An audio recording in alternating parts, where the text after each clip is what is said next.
Mga kapips, meron tayong guest. Oh, ano ang masasabi mo sa ating ano? Ang buhay ko, ang tagal-tagal ko dito ngayon lang ako napadpad dito.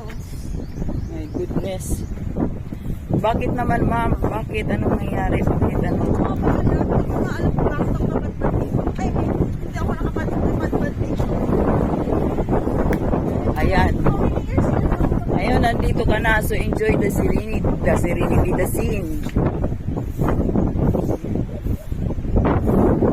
The scenic view of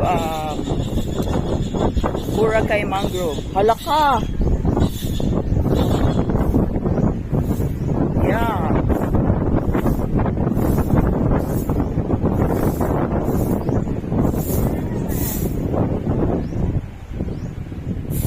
Good morning, kuya. Ay, ikaw pala yung kuya. Uy, magaling yan si kuya mag-human roll. Gusto ko mag-human roll. Ayan, tayo na lang ang mag-human roll. Ay, si kuya. Very ano.